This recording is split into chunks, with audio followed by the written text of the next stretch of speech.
student of Daksh Coaching. As you all know, today we all are gathered here to celebrate the award ceremony of UP Police selected students. So first of all, I would like to congratulate all of them. It is pleasure to be here to speak on this auspicious day. Recently, the 6 students of our Daksh Coaching are selected for SSC stenographer exam both C and D, and I hope our result will be good and positive too. If you are thinking of making your future bright, then definitely you should go for Daksh Coaching. After joining Daksh Coaching, the two main things which have been brought into my accounts are guidance and regularity. The way of teaching of teacher and amicable attitudes toward students are very good. If we have any query, they solve it in every possible way. Daksh Coaching is a stepping stone towards success. In short, our success is a journey which requires self-belief, hard work, regularity and guidance. And at the end, I would like to say my mood mantra which I follow every time, that is मेहनत से डरोगे तो सपने कैसे पूरे करोगे. Thank you for all your attention, and I wish all the very best of luck in your success journey. Thank you.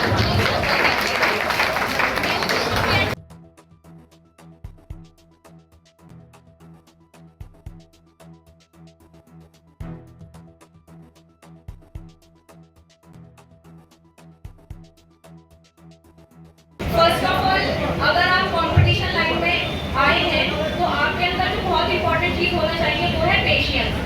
क्योंकि 6 to 8 month या 1 year आपको ये समझ में नहीं आता है कि आप क्या पढ़ रहे हो क्या नहीं पढ़ रहे हो. क्योंकि बहुत सारे ऐसे हर्डल्स होते हैं, बहुत सारी ऐसी सिचुएशंस होती है where you are not able to understand the easy topic also. लीजिए, आपका सिलेक्शन पक्का है, कोई नहीं रोक सकता है. कुछ लोग कहते हैं कि मैंने बहुत मेहनत की लेकिन मैं गवर्नमेंट जॉब नहीं पा पाया. वो गलत है, क्योंकि उसने अपना 100% दिया ही नहीं था. अगर आप अपना 100% देंगे तो 100% श्योर है कि आप कहीं ना कहीं गवर्नमेंट जॉब में आ जाएंगे. जैसा अभी बच्चे ने कहा कि उन्होंने यूपीएससी का एग्जाम दिया, पीसीएस में मेन लिखा और अब वो गवर्नमेंट जॉब में आ गए. तो उन्होंने बहुत मेहनत की, और जितने भी बच्चों ने ये एग्जाम क्रैक किया है सभी ने मेहनत की है. प्रत्येक स्कूल में हर बच्चे लाखों की संख्या में पास आउट होकर निकलते हैं, कॉलेज से डिग्री लेकर निकलते हैं. क्या सभी कामयाब हो जाते हैं? आप सिंपल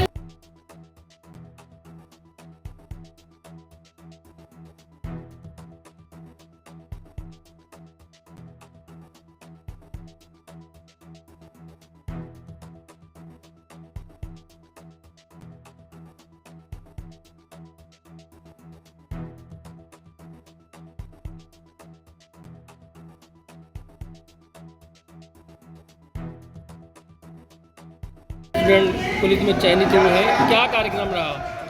ये उत्तर प्रदेश पुलिस कांस्टेबल के लिए बच्चे सेलेक्ट हुए हैं, जिसका कोचिंग का नाम है दक्ष कोचिंग रामपुर.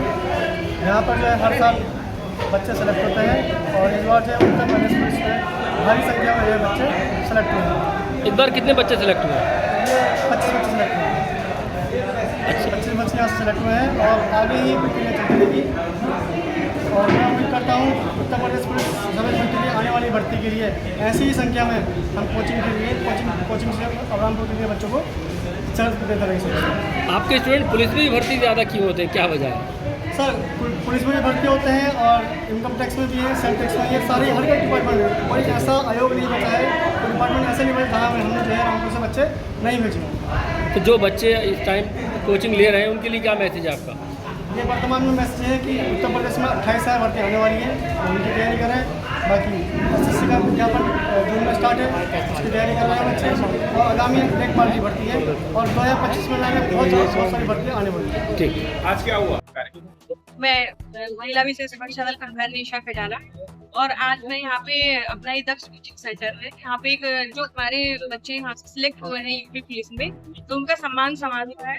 उसमें और एक तरह से उनका फेयरवेल भी है, तो उसमें मैं आई थी और सभी बच्चों को हमने विश किया और सभी बच्चों का अपने, क्योंकि पुलिस परिवार हमारा बड़ा है, हमारे पुलिस परिवार में वो बच्चे आए हैं, तो उनका सभी का स्वागत किया गया कि वो अच्छे से आए और अपनी सेवा करें। मैम, पुलिस में 17 नौजवान युवक भर्ती हुए हैं, तो आपका परिवार बड़ा है, और जो बच्चे जो कोचिंग में उनके लिए क्या मैसेज आपका?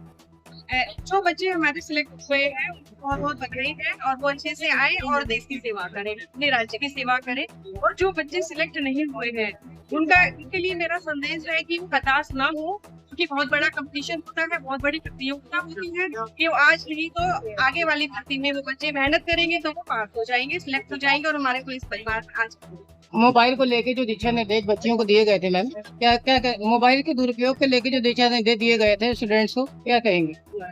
जो मोबाइल है हमारा, जैसे बहुत सारी चीजें होती है कि कुछ चीजें हमारे लिए फायदेमंद भी होती है, उसके साथ ही साथ का दुष्प्रभाव भी हमारे ऊपर पड़ता है। तो मोबाइल भी ऐसे ही एक है जिसके हमारे जीवन में बहुत उपयोग है। अगर हम उनको अच्छे से यूज करेंगे तो हम उससे बहुत सारा ज्ञान, बहुत सारी चीजें सीख सकते हैं।